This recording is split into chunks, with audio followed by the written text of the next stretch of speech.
tal? Bienvenidos a este episodio de A Metro y Medio. Ustedes saben que yo siempre tengo una presentación especial para cada uno de mis invitados, pero la vida en este mes de las madres me ha puesto cosas, como yo digo, de occidencia, ideas que a veces tengo para entrevistar personas, pero como que tengo fechas específicas y no se me dan como yo quiero, es cuando Dios decide. Y esta conversación con un programa especial para el Día de las Madres la voy a tener con una amiga que se ha convertido en mi hermana y me la ha regalado primero el trabajo y primero Dios y después el trabajo, porque Dios es que va poniendo esas fichas claves en tu vida que te soportan, te ayudan, te empujan, te orientan, incluso los temas de nosotros, aunque tocamos muchas veces lo personal, nos apasiona mucho la parte profesional. Y yo no tengo ni siquiera palabras para presentarla, porque yo no sé si ella vino como la estratega y experta en crisis, yo no sé si ella vino como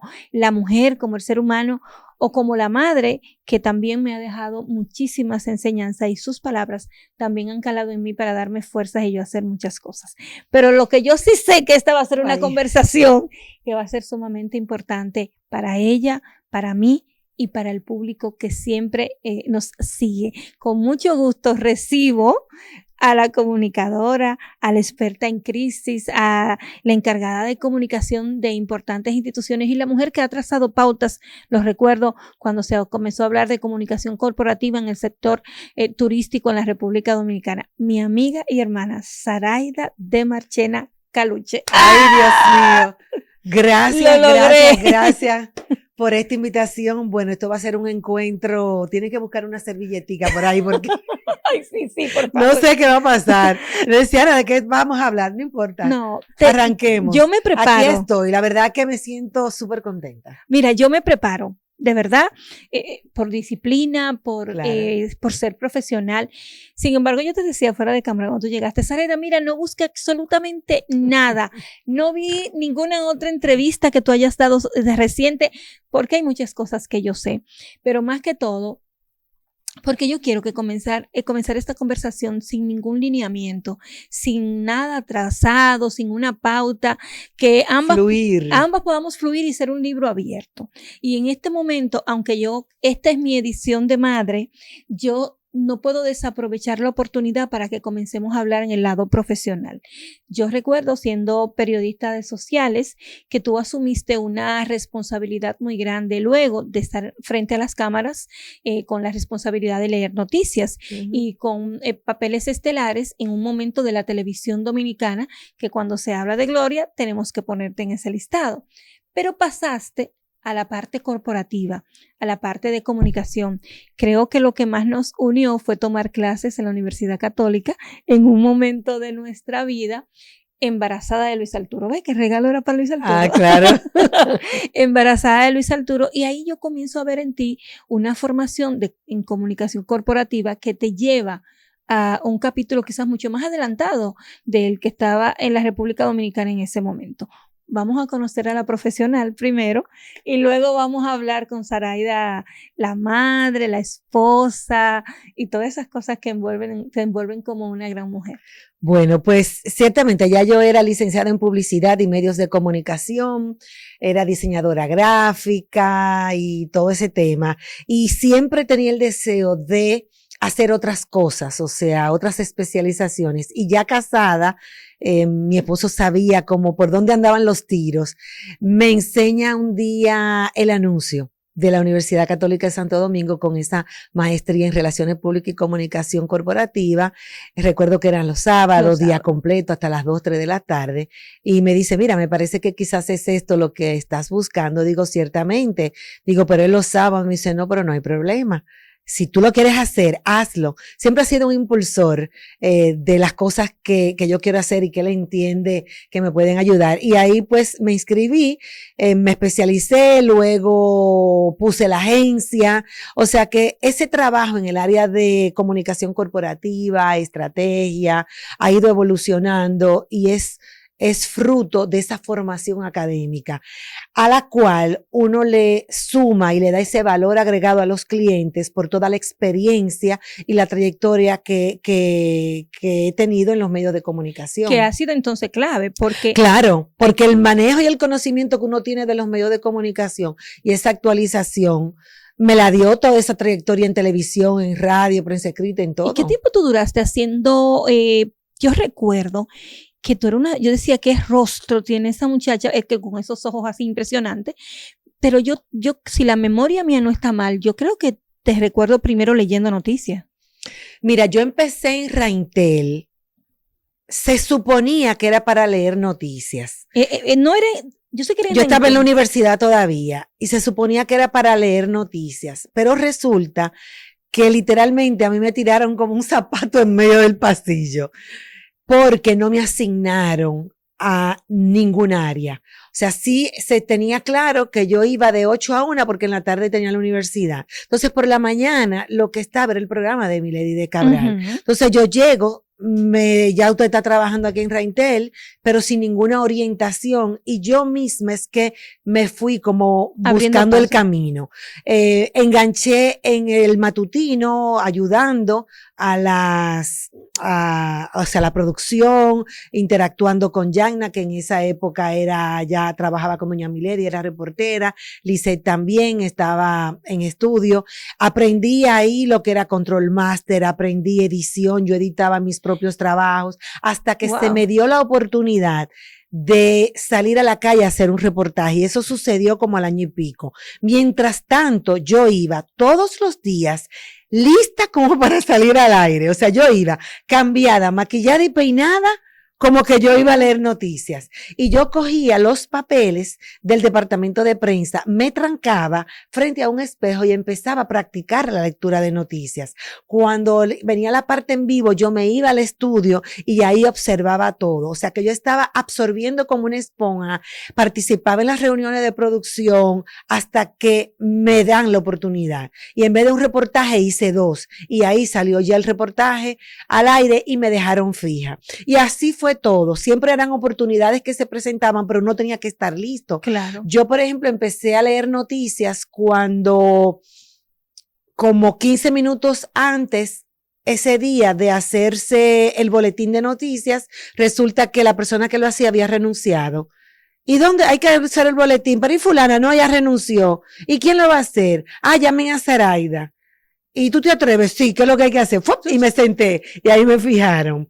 El programa en vivo, Lisette salió a hacer unas diligencias y se retrasó. Habían 7 entrevistas que hacer ahí en vivo. Y Lisette, ya va la segunda parte del programa, no ha llegado. Y entonces, Zaraida, ¿tú te atreves? Ven, ¡fup! Sí. Vamos arriba. Y ahí me senté. La comunicación en este país, aunque esta generación no lo ha vivido y quizás no lo sepa, era así. Claro. O sea, no existía el teleprompter. Empecé muy joven, que conste. Empecé con 19 años. No existía el teleprompter. Uno tenía que aprender la técnica y esa habilidad para tú memorizar las primeras 2 líneas, decirla frente a la cámara, bajar rápidamente 2 segundos, y volver. Agarrar esas 5 o 7 palabras y estar ahí. Cuando ponen teleprompter en Raintel, recuerdo yo que leyendo por primera vez el teleprompter se fue a negro. Y yo sencillamente agarré mi papel y seguí normal. Cuando había una noticia de último minuto, tú en el aire, el periodista el de prensa venía calladito y te ponía el papel y tú ni siquiera habías leído el papel. Yo eso lo agradezco, porque eso te da una destreza y una habilidad, la agilidad que la tecnología te limita, porque yo digo que ya la gente hasta pierde la habilidad de escribir a mano. En realidad es así, y todavía hay programas recientemente me ha tocado experiencias donde es en vivo y tú no tienes teleprompter. Claro. Tú tienes un guión. Había que improvisar, tú presentar a alguien, tenía que poner tu cabeza a funcionar. ¿Cuál es la diferencia de la televisión de ahora a esa televisión a la que tú representas, esa generación a la que tú representas con esta de ahora? Con esto no te estoy diciendo porque yo sé que comenzaste joven, pero la evolución ha sido como rápida. Incluso ver hoy a una locutora o presentadora de noticias con atuendos, accesorios, imagen, no es lo mismo a cuando ustedes lo hacían. Mira, a nivel de tecnología ha ayudado mucho porque facilita muchos procesos. Y uno que viene de una generación análoga, evidentemente nos hemos tenido que adaptar a los nuevos cambios y en todos los órdenes, y eso está perfecto.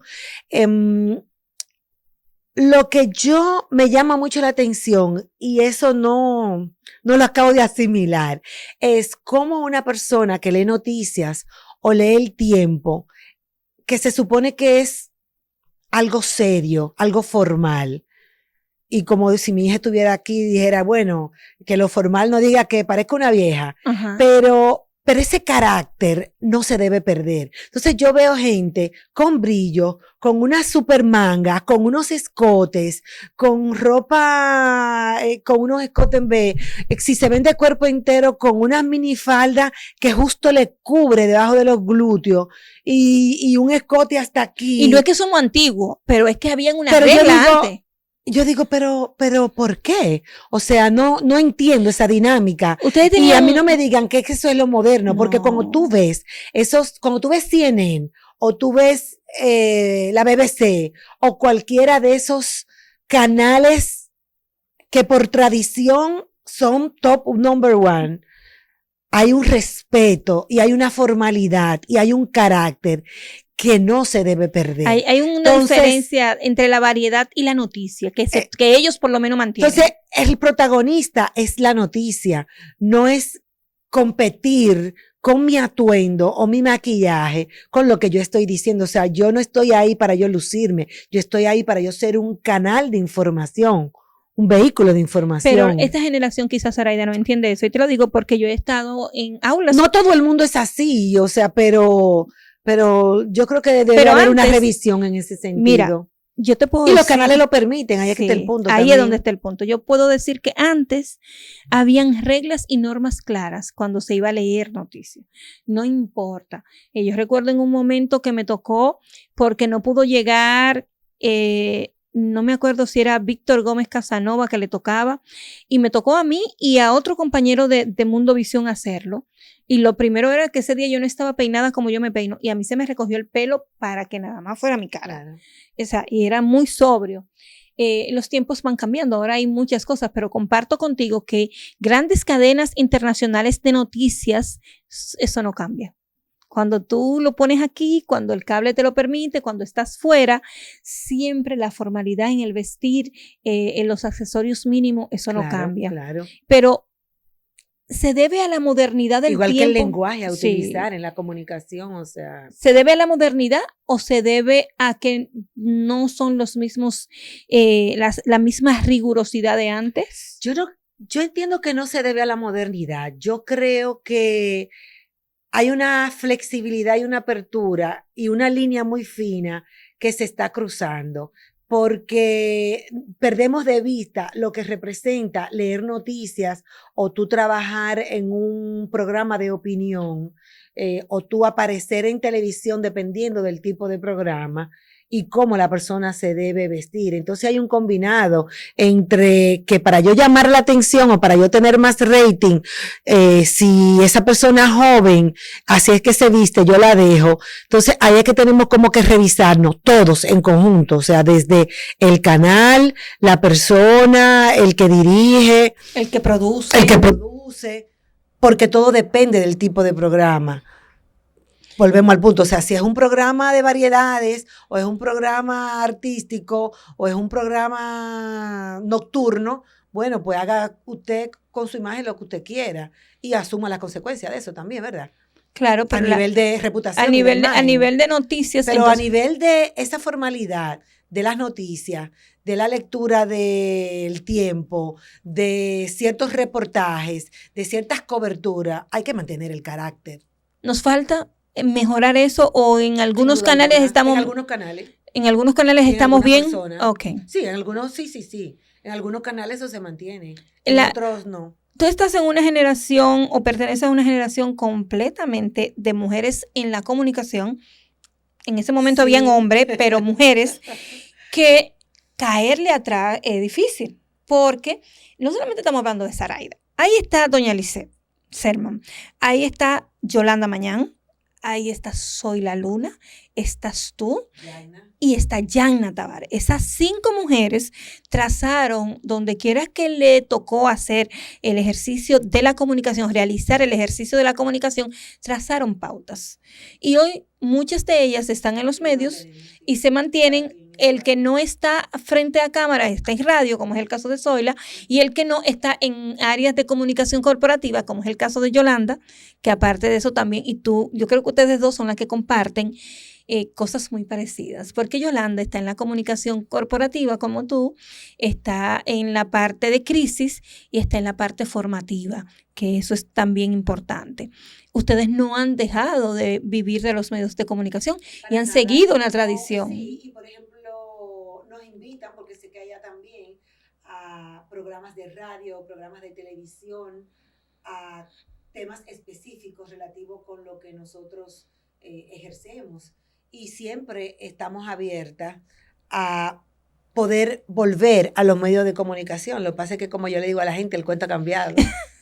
Sí, pero hay una experiencia que puede ser muy aprovechada. Pero como yo te digo que el cuento ha cambiado, es que el tú sacar un programa de televisión, el costo que tiene eso y la misma dinámica de comercialización es compleja y hay que pensárselo bien. Sí, en este tiempo. Entonces, sin como embargo, que tú pones, ahora hay muchas plataformas. Hay muchas plataformas que te hay una apertura mayor para tú poder buscar otros canales y mantenerte vigente, ciertamente.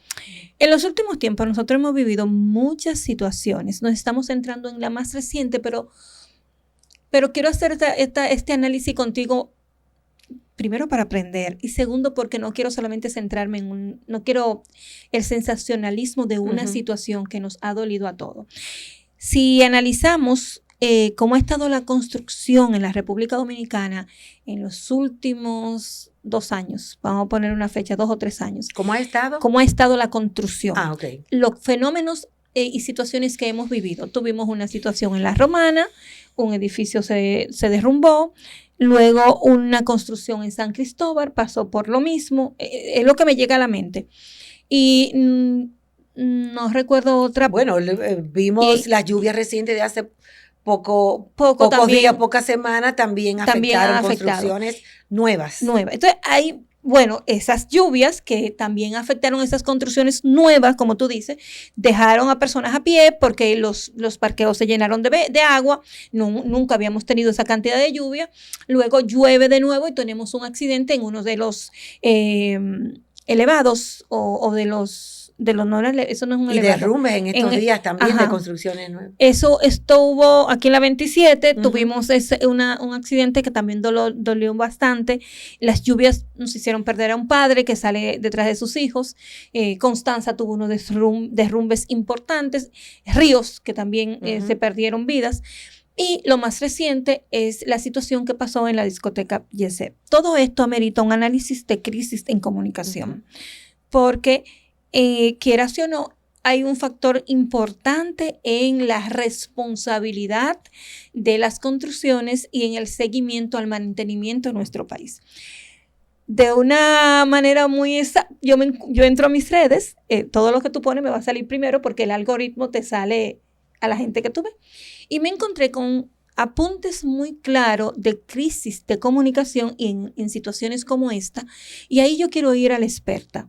¿Cómo debemos nosotros manejar situaciones tan duras para el país? Quizás la más grave sea la del Jet-C por la cantidad de personas que fallecieron. No recuerdo en 50 años en República Dominicana un acontecimiento así. ¿Y por qué tenemos tantas debilidades de comunicación para enfrentar crisis en la República Dominicana? Mira, las debilidades de comunicación a nivel de crisis, yo entiendo que es que la gente no se prepara, no hace un pre. Y todas las corporaciones públicas y privadas, dentro de su plan corporativo, deben incluir un plan estratégico de crisis y no esperar a tener el dedo en la llaga para activarse. Entonces, siempre llegan a nosotros como estratega cuando tienen la crisis ahí y a veces cuando ha pasado 24 horas de esa crisis, porque no tienen una estructura, no tienen la menor idea de qué hacer. Es verdad, nadie quisiera que le pasara una crisis. Hay crisis que te dan alerta. Hay crisis que depende del tipo de negocio que tú tengas, puedes preverla o deberías hacer un análisis de por el tipo de negocio, cuáles son los principales riesgos que yo tengo.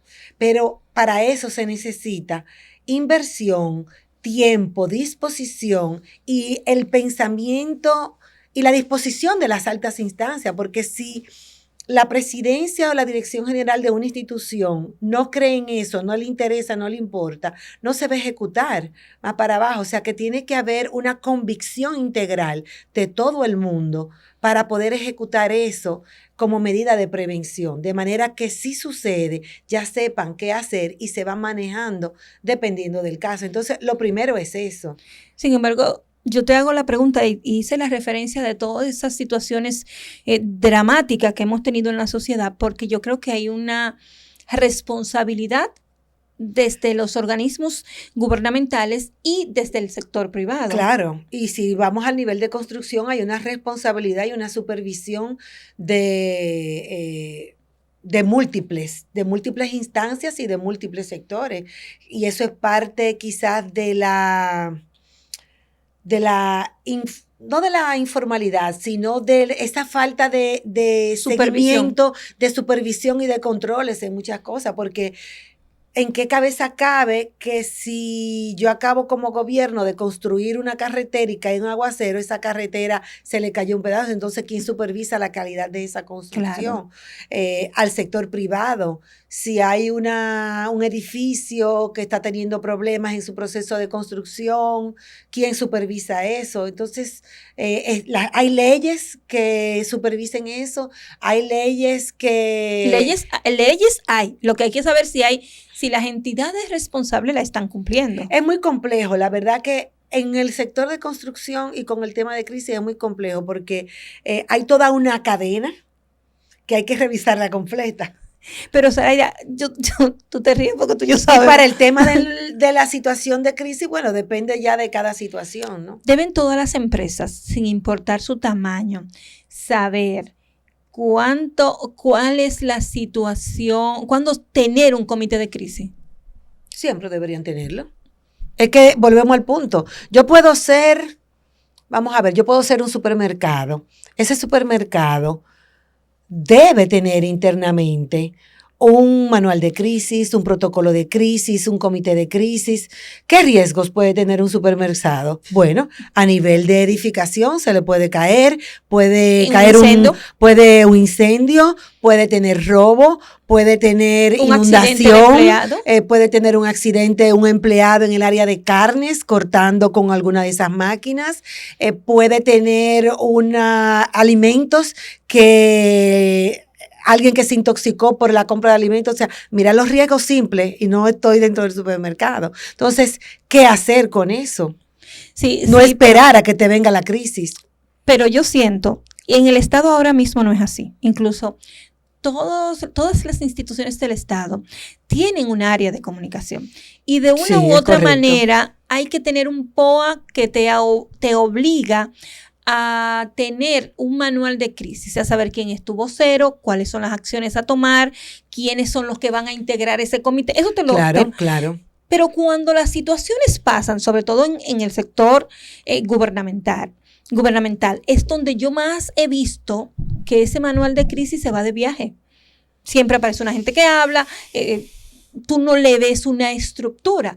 En el sector privado hay una debilidad. Las empresas crecen, se vuelven consorcios o se vuelven grupo de medios, pero nadie crea un departamento de comunicación que le diga por dónde irse, qué hacer. Pones el ejemplo de un supermercado. Hay empresas que el área de comunicación la maneja recursos humanos o la maneja mercadeo. Porque entienden que es una área secundaria que no, hasta que viene el problema. Cuando pusiste el ejemplo del supermercado, a mí me encantó. Porque en un 2x3 pudimos ver cómo tú enumeraste cuáles riesgos tiene. Sin embargo, nosotros salimos de aquí y yo te digo, vamos a hacer una encuesta con los grandes supermercados que hay en el país, con las cadenas de supermercados, y nos vamos a encontrar que hay gente que le maneja comunicaciones desde afuera, que no conoce, que está solamente para los eventos.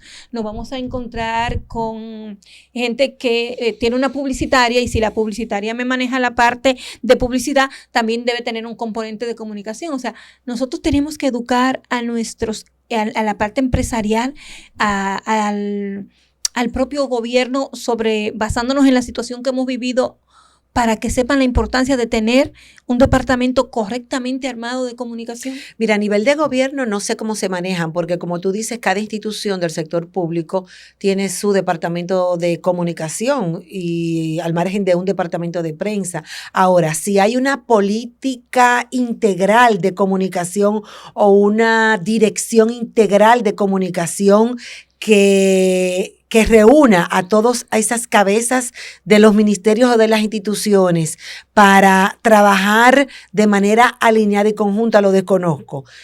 Quisiera entender que sí. Sé que debería ser así, pero es muy individual. Sé que han habido gestiones de otros presidentes que lo han hecho. Bueno, lamentablemente hace poco falleció don Roberto Rodríguez de Marchena, y lo que de una u otra manera estuvimos en medios de comunicación o gente que trabajó para instituciones en el gobierno de el presidente Medina, tenía una supervisión estricta. Lo que estábamos en medios, él lo manejaba segmentado y recibíamos información. Yo nunca recibí directrices, no era empleada, pero te puedo decir como periodista que yo sí recibí temas muy puntuales y estrategias de prensa muy dirigidas que ayudaban. En determinado momento me tocó estar en una reunión en el Palacio para comunicadores, y ahí vi cómo se trataban las estrategias. No me tocó ser parte, pero sí puedo decir que ahí había una coordinación general. Ahora soy parte de esta estructura de comunicación, tengo una responsabilidad, y cada cierto tiempo hay una reunión de los DIECON, aquí se llaman DIECON, antes acuérdate que nosotros manejábamos el DICON, y se trazan pautas en temas muy específicos, pero ya los POA y los esquemas de organización son muy individuales al momento de. A nivel, por ejemplo, del sector privado, tenemos que seguir haciendo conciencia. Hay empresas multinacionales que se lo exigen, hay empresas grandes que entiendo lo tienen, pero todavía hay que seguir concientizando y sobre todo que entiendan que la comunicación no es un gasto, sino una inversión a corto, mediano y a largo plazo, que va a repercutir positivo o negativamente dependiendo cómo la manejes en tu imagen y en tu reputación. Entonces, no esperes a que venga una crisis, aún tú seas una empresa de muy bajo perfil, porque me ha tocado, he tenido la responsabilidad de manejar crisis de empresa cero comunicación, porque se mantienen así en total bajo perfil. Y le ha ido bien. Gracias. Le ha ido bien. Pero han tenido que resolver y sacar la cabeza, pero no debemos esperar ahí. Todo el mundo lo que quiere es comunicación externa. Y ahora con las redes sociales, con más razón, para tú prevenir, para tú prepararte, para tú organizarte, porque este mundo totalmente digitalizado, está interconectado, donde todo el mundo tiene un teléfono, el señor de la esquina, y todo el mundo comunica, y todo el mundo se cree con el derecho de decir lo que yo quiero a través de mi plataforma. Entonces, ahí es que vienen todas las crisis reputacionales, todos los ataques, todos los comentarios, y eso hay que saberlo manejar también. Yo te escucho y me río porque yo vivo al lado de una empresa que tiene su función es reparar los techos. Los techos, tú sabes, como esa capa asfáltica que se pone para impermeabilizar, ¿verdad? Entonces yo me pongo en mi cocina a mirar el techo de ellos. En casa del herrero asador de palo. En un momento salía un tubo de mi apartamento vaina de mujeres, porque esa cosita del aire se pone de una manera, ¿verdad? Y yo dije, ponle un tubito, muy cosa, y el tubo cae hacia allá, y la señora que administra o cuida, no sé, mandó a decir que el tubo le estaba dañando su techo. Entonces yo, por primera vez, le presto atención, y me quedo mirando y digo, wow, qué descoordinación entre una empresa que está para cuidar, porque me está dando un servicio de prevención y de cuidado de lo que venga, para no tener filtraciones, para cuidarme en esto, y yo he sido su cliente, y buena cliente, porque no fían, somos vecinos pero no fían, pero no hay un cuidado de la imagen y de la infraestructura de lo que tú vendes. Cuando ellos trabajan con eso. Exacto, pongo el ejemplo porque quizás ellos no tienen una orientación que le diga, si tú trabajas de esta manera, ofrece este servicio, tú debes ser el primero en mantener esa imagen. Mira, y tú dirás que eso cae por su propio peso, pero ¿hasta qué punto yo le interesa, aunque no hagan una mejoría al 100% de su imagen, pero hay un tema de estructura que ellos deben invertir para mantenerla? Y sobre todo... Y le sale al costo. Y le sale al costo. Tú puedes usar tu techo de muestra. Claro. O sea, si tú lo que me das es eso, te vengo con esa relación, porque todos estos días yo he tenido que entrar en el proceso de... No quiero escuchar noticias, la quiero escuchar, por favor, baja ese celular, no ponga ese televisor tan alto, yo no quiero eso, tú lo puedes cambiar. Cosa que para los periodistas no es normal. Tú sales a la noticia, o sea, pasó la situación y tú pasas cerca y tú te paras.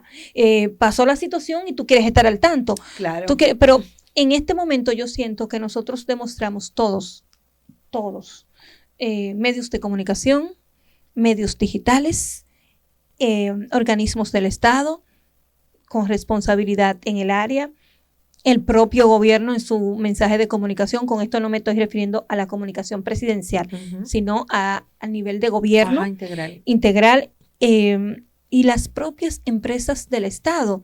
Yo siento que aquí todo el mundo está organizado en algo. Si son los de cemento, están organizados. Si son los constructores, están organizados. Si médicos, profesores, ingenieros, periodistas, todos tenemos un gremio.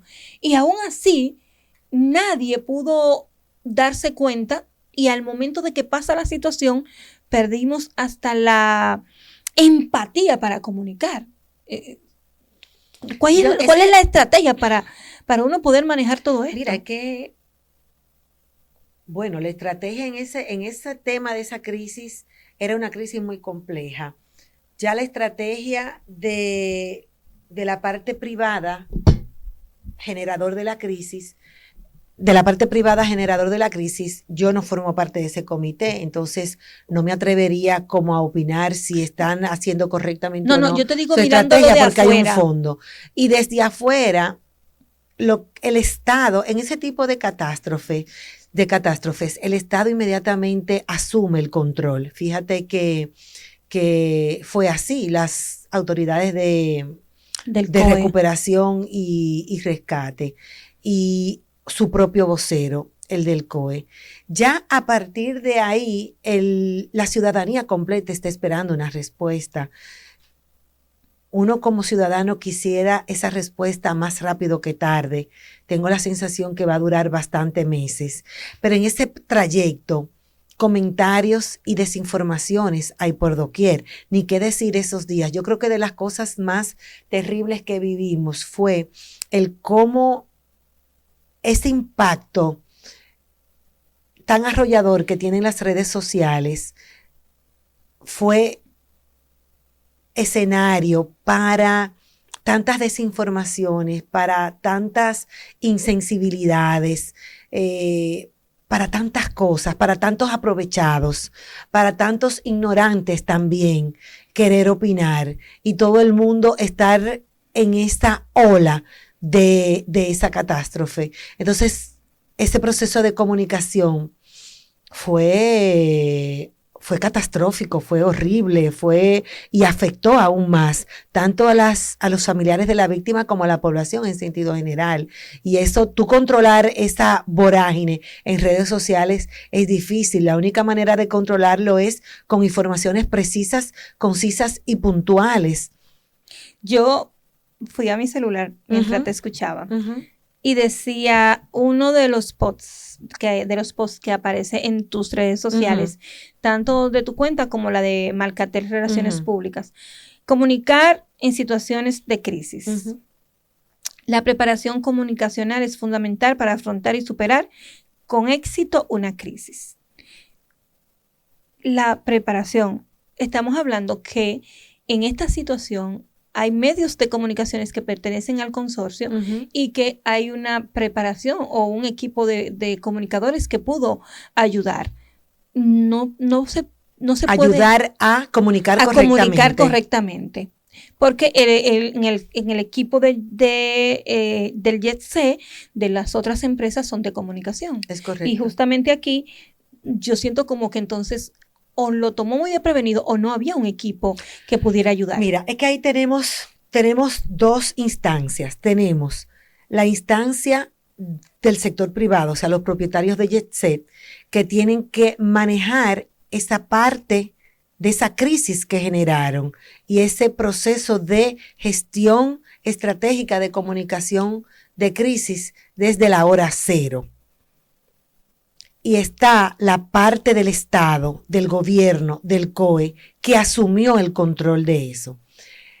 En el tema del COE, yo entiendo que fueron fluyendo como debía ser. O sea, asumieron inmediatamente, llegaron las unidades, el presidente fue, habló, designaron un vocero y ese vocero periódicamente iba haciendo declaraciones a la prensa. Y cuando concluyó todo el proceso, hicieron un cierre. Ya a partir de ahí está ese tema en las autoridades judiciales. Y ahí estamos todos a la espera, en las investigativas y judiciales, en base a un protocolo X o Y que implica todo eso. Yo me refería en este caso, porque en esa parte yo la pude... a mí me tocó verlo. Ahora, medios de comunicación formales que tenían reporteros ahí cubriendo, era tanta la información y desinformación que se manejaba en ese lugar que publicaron noticias que no eran ciertas. Porque yo no quisiera decir que con ese afán de querer ser los primeros que sacaran esa primicia, sino que entendían que eran, quisiera yo entender, ojo, que eran informaciones confiables, aunque no fueran dadas por las autoridades competentes. Es que también quizá dada por los familiares de alguna de las personas que estaban ahí. Y ahí comenzamos a cometer errores. Entonces, cuando tú ves que un medio serio, respetado, da esa información, tú entiendes que es veraz. De por sí, las redes te llenan de información, pero como público, cuando tú la confirmas, tú dices, ve a ver si fulano de tal publicó. Y si fulano la dijo, es correcta. Y si fulano la dijo, es correcta. Y cuando decimos fulano, le ponemos por el nombre. Medios de comunicaciones tradicionales, serios y creíbles. Pero yo me refería cuando hiciste ese recuento de la parte de crisis y lo enfocaste del gobierno, perfecto, eso yo lo entendí. A mí me tocó, quizás al revés de mucha gente, ver todo esto desde el punto de vista de televidente, quitarme mi ropa de periodista, estar en una situación vulnerable que me puso peor. Yo nunca me imaginé que me iba a afectar de esa manera. Pero yo me refiero desde el punto de vista del centro. Claro. Del centro de diversión. Del centro, y tú dices, bueno, él tiene un grupo, él tiene un centro de prensa en lo que es... Lo primero que no estaban ellos en el país. Ellos no estaban. Bueno, vamos a ver. Entonces, vamos por partes. Si tú los no estás... Los propietarios no estaban en el país. Y si hubieran estado, yo me atrevo a decir que no sobreviven. No sobreviven. Bueno, lo que hemos sido público de Yesé, yo te puedo decir... Sucede la crisis, donde su familia que estaba ahí fue de los afectados. Vienen inmediatamente al país. Tan pronto llegan en el camino, en lo que llegan al país, emiten un comunicado que está correcto. O sea, sucedió esto y designo a X persona como vocera. Que tampoco es una persona que se va a poner a dar declaraciones si no hay todo un esquema previo, porque ahí tú tienes la parte de la crisis, el sector Estado, la parte legal, o sea, hay muchas intrínculas. Incluyendo la parte familiar y la parte de los empleados. La parte familiar, la parte del impacto a todos los niveles que tuvo. Entonces, llega y según vimos en la entrevista, él quería ir al lugar de los hechos pero les recomendaron que no. La verdad es que como estratega, a la hora que llegó, tú ir al lugar de los hechos es delicado, porque ya el rescate y la recuperación, y eso estaba en manos de los organismos del Estado, iba avanzando. Entonces, los ánimos estaban tan caldeados, la situación era tan dolorosa, tan delicada, que llevarlo, lo ibas a tener que llevar con un dispositivo de seguridad obligatoriamente para preservar su vida, porque me atrevo que pueden haber desapresivos que en su ira y su dolor podían arremeter contra esa persona. O sea y estoy hablando, no me estoy desvistiendo de la parte humana y siendo estratega. Lo estamos viendo desde afuera con estrategia. Para que digan, ay, pero Saraida es que ella no es empática con el dolor. No. Estamos hablando como estratega. Entonces, voy a ir a provocar, voy a ir a causar un mal mayor. O sea, tenemos que ponerlo sobre una balanza y ver cuál era la situación. Incluso para llegar ahí, tenía que ponerse en comunicación con las instancias que eran las que estaban controlando. Entonces, ahí es que graban el video. Un video que en ese lenguaje corporal y en esa expresión del rostro, tú ves dolor, tú ves impotencia. Tú ves impotencia, tú ves rabia del mismo dolor. Él tenía, porque la palabra familia y tenía empleados. Yo hubiese podido ser uno de los afectados. Mira, yo he sido público de Yesset. En determinado momento ya no tengo una vida tan activa como quisiera. Me encanta bailar y me encantaba bailar ahí. Y mi cumpleaños del año pasado yo lo esperé ahí. O sea, cayó lunes. Si es lunes, cayó el martes, pero el lunes a las 12 de la noche la fiesta estaba en su buena con los potros y yo estaba ahí. Yo no puedo decir que me cayó arenilla ni que me cayó agua donde yo estaba, nada por el estilo. Era un sitio emblemático de la ciudad. Pero las veces que a mí me había tocado ir a Yexé un lunes, yo siempre me encontré con don Antonio y con doña Monse. Sí, Antonio siempre estaba más Antonio, en 2 o 3 ocasiones quizás porque eran actividades muy específicas en las que quizás por un aniversario de algo o por una actividad H o X, como se diga, X o R, como se diga, víamos a doña Monse, pero Antonio siempre estaba, don Antonio siempre estaba ahí, me lo encontraba en el bar, lo había saludado un par de veces y cuando esto pasa, yo pienso que él está ahí. Yo dije, incluso le hice el comentario a mi esposo, le dije, bueno, el primero que hay que salir a buscar es el dueño, porque yo siempre lo había visto ahí.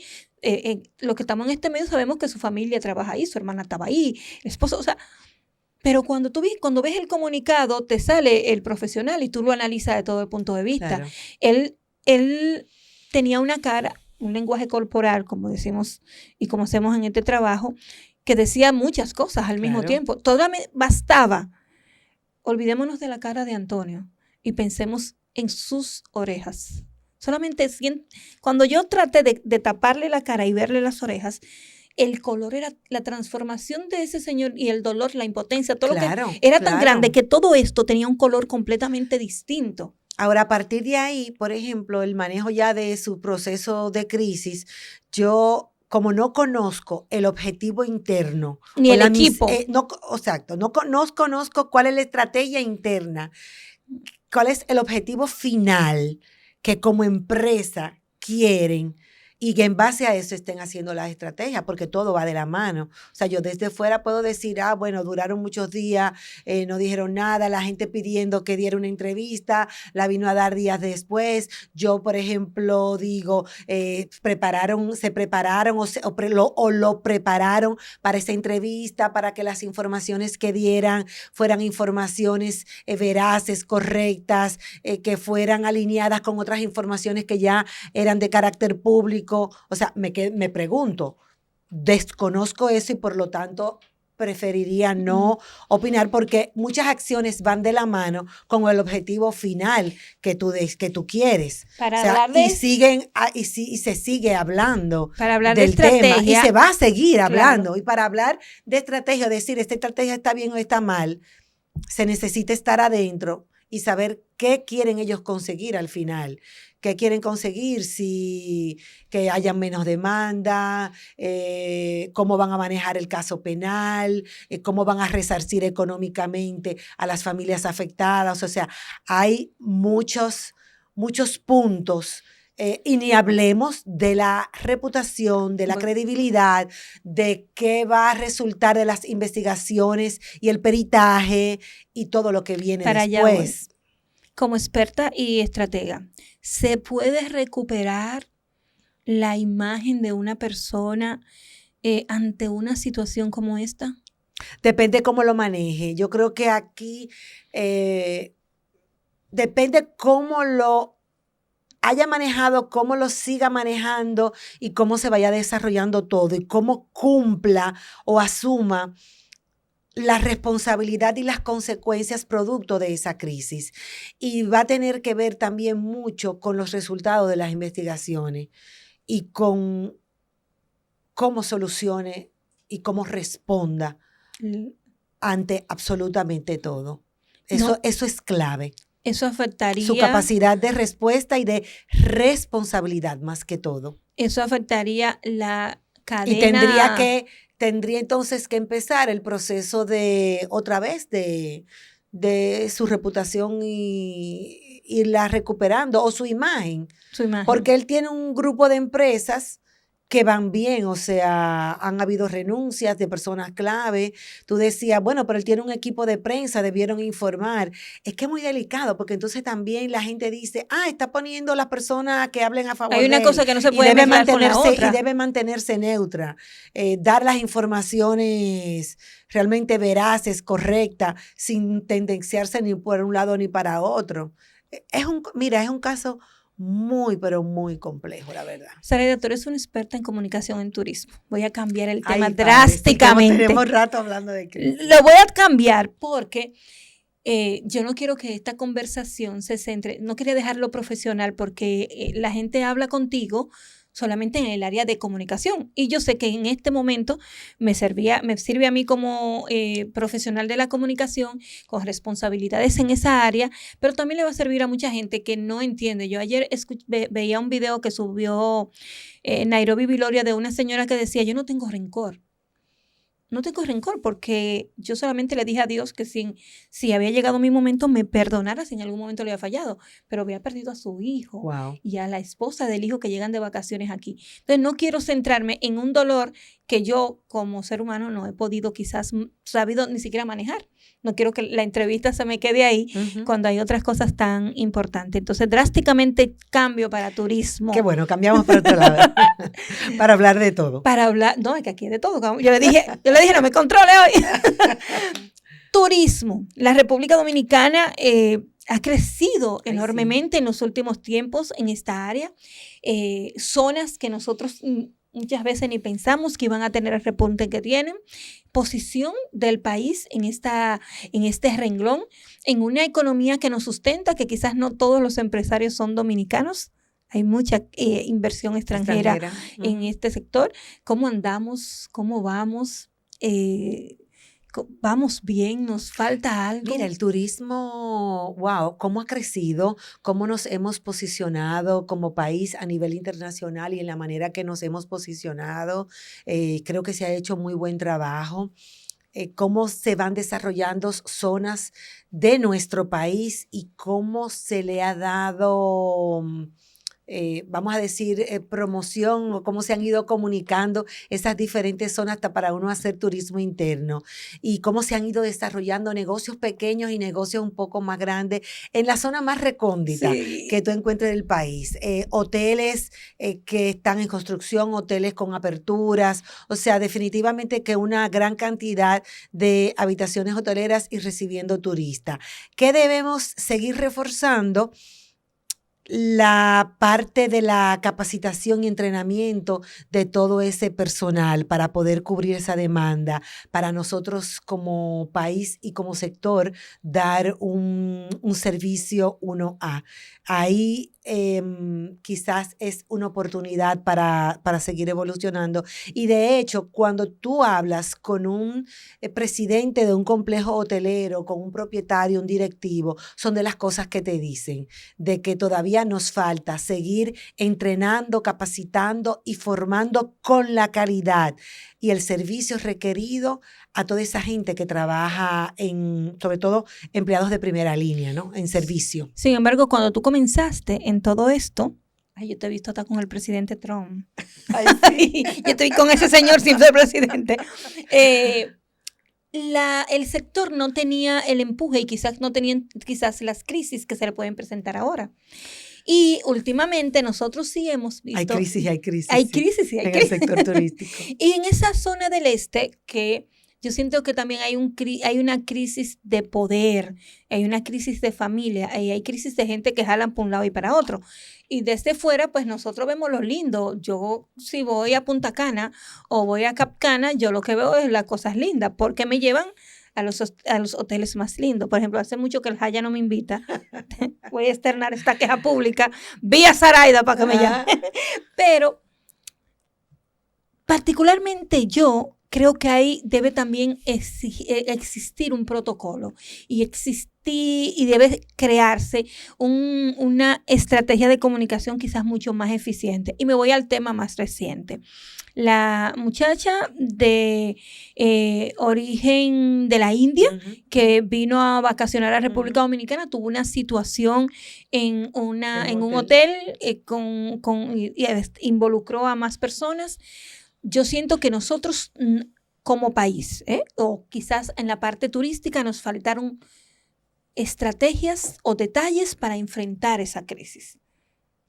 Mira, yo hubiese al principio pensado lo mismo. Sin embargo, escuché una entrevista que le hicieron al ministro de Turismo, a David Collado, y lo entendí. Por eso es que uno tiene que estar dentro para uno Por eso te hago la pregunta. Para uno saber qué sucede. ¿Qué decía David? Él decía que el Ministerio de Turismo desde el primer momento estuvo ahí todo el tiempo, o sea, con su personal y su equipo, incluso viceministros a cargo. Pero inmediatamente las autoridades judiciales entraron, y la misma Procuraduría y todo el tema investigativo entraron al terreno de juego donde sucedió la crisis, pidieron al mismo ministerio a no dar ninguna información. Entonces ya eso está en manos de ellos, porque tú tienes que saber que tú no puedes estar hablando, opinando o diciendo cuando hay un proceso de algo que sucedió y lleva todo un tema de poner las denuncias, un protocolo, las investigaciones, entrevistas, etcétera, etcétera, etcétera. El mismo gobierno americano. O sea, hay todo un proceso y un protocolo que cumplir. Y que, sin embargo, aún no ellos hablar, estaban dándole asistencia a los familiares de la persona que falleció y al joven que estaba siendo investigado. Y estaban también dándole asistencia a cualquier necesidad que tuviera el hotel. ¿Asistieron al hotel? Entiendo que sí, estaban ahí, entiendo que sí, que a nivel de lo que el proceso requiriera. Entonces, como instancia del Estado, porque fue su propio sector que estaba afectado, estaban ahí aunque no hablaran. Y luego ya tampoco le tocaba hablar, o sea, ya era a las instancias correspondientes que tenían que decir en qué quedó todo o qué sucedió. Entonces, quizá es muy fácil uno comentar desde fuera lo que uno a grosso modo pudiera ver, pero hay informaciones internas que para uno decirlo con propiedad hay que conocerla. Esa crisis que se presentó en ese momento no hubiese sido, quizás, no quiero decir que fue mal o bien manejada, pero tuvo que crearse una estrategia hacia afuera, hacia mercados internacionales donde nos vendemos. Eso sí lo hizo turismo. Eso tuvo una repercusión mediática a nivel mundial. Entonces, por eso literalmente a nivel mundial. El cierre, yo te diría que el cierre a nivel de imagen o de lo que pudiera afectar, ahí habló hasta el presidente en la semanal que dijo que eso era un caso aislado, y al final cuando las autoridades dijeron, bueno, parece ser que ciertamente la joven se ahogó. Entonces ya tú, de cara al exterior, por esa noticia que igualmente circuló por muchos países, se deja sentado que ciertamente qué fue lo que sucedió y que fue algo aislado, o sea, que no es algo habitual que sucede en República Dominicana. Ahora, eso te indica, si profundizamos un poquito más, eso es un ejemplo de que todos los hoteles, no tienen que ser de una zona en específico, todos los hoteles tienen que tener un protocolo de crisis y tienen que saber qué hacer. Y no lo tienen, o lo tienen muy... Lo tienen externo. Ni siquiera. Ni siquiera externo. Ni siquiera. Lo tienen, no todos lo tienen, o tienen cosas muy básicas. Por ejemplo, que si en la madrugada entró un ladrón por la playa y entró a una habitación a robar, y eso salió a los medios de comunicación o en las redes sociales, o cómo contener eso que no salga. Ese protocolo no lo tienen. ¿Cuál es el protocolo que tienen? Bueno, el de seguridad del hotel, el darle asistencia al huésped, el llamar a las autoridades de la zona, a la policía de la zona. Pero eso es grave. Activar ese proceso de investigación. O sea, hay hoteles que no lo tienen. Hay otros, y por ejemplo, hay veces que no tienen ni siquiera un vehículo corporativo para trasladar a ese huésped al destacamento de la zona a poner la denuncia, y piden un taxi donde tú incluso tienes que involucrar a terceros que no tienen nada que ver con eso. Eso sucede normal eso. No creas que es muy raro. Entonces, hay un protocolo para eso. Yo te pregunto por qué. De prevención de crisis, que deben invertir en eso. Volvemos al punto. O sea, yo te hago la pregunta porque nosotros tenemos importantes cadenas hoteleras que no solamente están en nuestro país, importantes cadenas hoteleras internacionales. Hay hoteles que lo tienen, hay cadenas que lo tienen, hay cadenas que no. Entonces que lo que tienen es un proceso, es la parte de la comunicación bonita la que tienen y la del mercadeo. Pero la comunicación no es siempre bonita. Pero te estoy la comunicación es más fea a veces que bonita. Mira lo de esa joven, lamentablemente, esa no es nada bonita. Sí, entonces eso amerita también. Y te puse ese tema porque veníamos hablando de crisis, donde tú tienes la expertise. Las intoxicaciones con alcoholes. Yo estuve en uno de nuestros hoteles favoritos, que no tengo que decirte nombre porque ya tú conoces mis gustos. Y yo había tenido un problema de un dolor de espalda muy fuerte, y en uno de los fines de semana que estoy en el hotel me dio como tortícolis, como decimos nosotros. El dolor era en el cuello fuertísimo, a un punto de que se me aguaban los ojos solo, y me dice un señor que ya me conocía que si ese día me pasaba algo. Yo digo, me duele mucho el cuello, no sé qué me pasó. Y él me dice, no, coma, venga, primero vamos a comer y después que tú se desayune yo la llevo a enfermería. Sara, yo no me había sentado frente al doctor cuando la gerencia del hotel le estaba llamando. Claro. Y le estaba, el doctor, yo sé que le estaba hablando de la huésped, no estoy hablando. Esa tiene su protocolo. No le estoy hablando que era yo. Está al tanto de todo. O sea, yo no le estoy diciendo que me pasó porque era yo, porque el médico dice, ella acaba de sentarse. La preocupación, ¿por qué vino? Porque yo me puse a investigar. Aquí tiene que haber un protocolo que yo no conozco. Claro. Y él, cuando me termina de atender, yo loca porque terminara, no se podía atender ahí lo que era y todo lo que estamos hablando. Yo no esperé. Le dije, ¿por esa llamada de dónde fue? ¿Qué fue lo que le preguntaron? No. Lo que pasa es que usted salió del restaurante. Y el protocolo, al venir directamente al departamento de enfermería o al departamento médico, la primera pregunta es si usted se sentía mal por lo que comió. Claro. Entonces, y fíjate que hay ciertas cadenas hoteleras que en la entrada a los restaurantes te dicen, ¿usted es alérgica a algún alimento? Exacto. Entonces, ahí y tú me di puedes cuenta, pasarte 3 días en ese hotel y puedes ir 5 veces al restaurante y te van a hacer la misma pregunta. Bueno, a mí me pasó en ese sitio. Pero tú tienes que decir 2 cosas. Yo, ahí, a flor de labio. El número de la habitación. El nombre del hotel.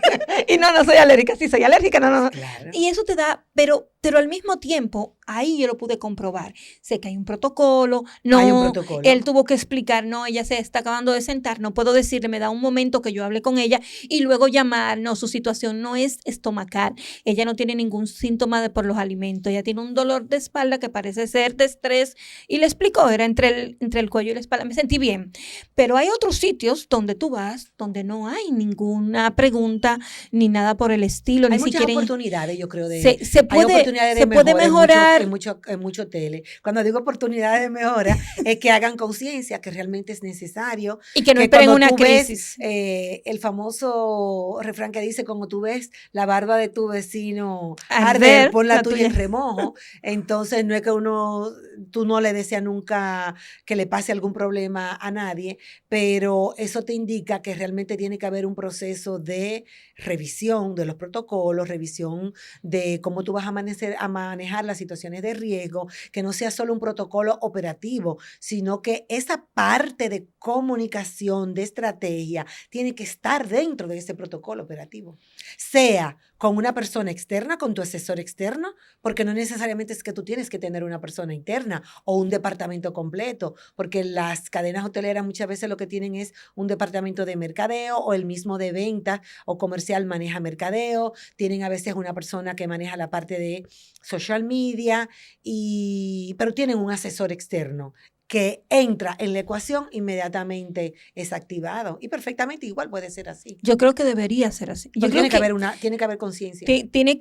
Tiene que haber conciencia a nivel de los gremios. Hay muchas oportunidades. Y nosotros nos fuimos al este. Para mejorar eso. Nos fuimos al este porque tuviste una responsabilidad. La zona norte ha tenido problemas. Para allá voy. Tuviste una responsabilidad en el este cuando comenzaba a desarrollarse zonas yo tuve importantes. Varias, desde temas medioambientales, temas de robo, por supuesto, temas de robo, temas medioambientales, estoy tratando de acordarme.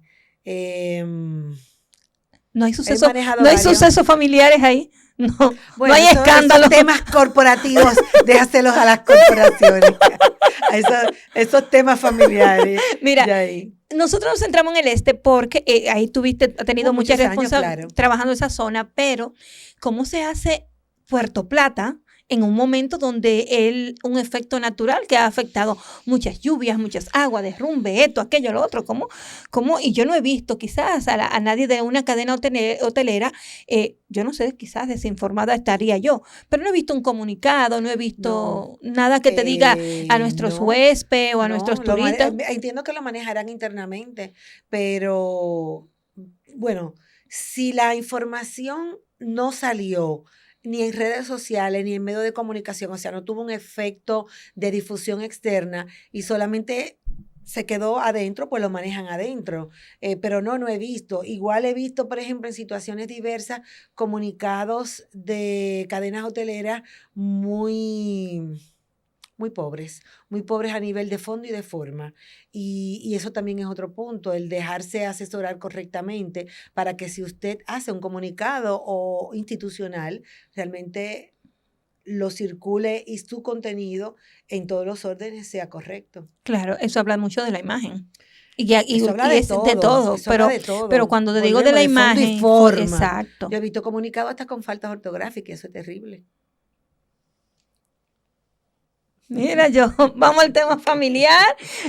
Te quedan 10. No, él sabe que hoy no hay tiempo y mira, no está Mini aquí, que Mini es el que controla, pero controla. Sí, Mini se me para al frente y me dice como, ayúdame. Pero yo sabía que no iba a poder hablar contigo de un solo tema. Primero porque conozco tu trayectoria y hay temas muy puntuales que en este momento, para el país y para cualquier gente que no esté viendo donde sea, es de conocer esas intrínculas de la comunicación, que a veces la gente la ve tan linda y en su casa mucha gente quiere ser, como digo yo, a veces voy a una aula a hablar con estudiantes de comunicación y todo el mundo quiere salir en televisión. Y quizás la comunicación es mucho más que eso. Y juega un papel mucho más importante que salir en un medio de comunicación.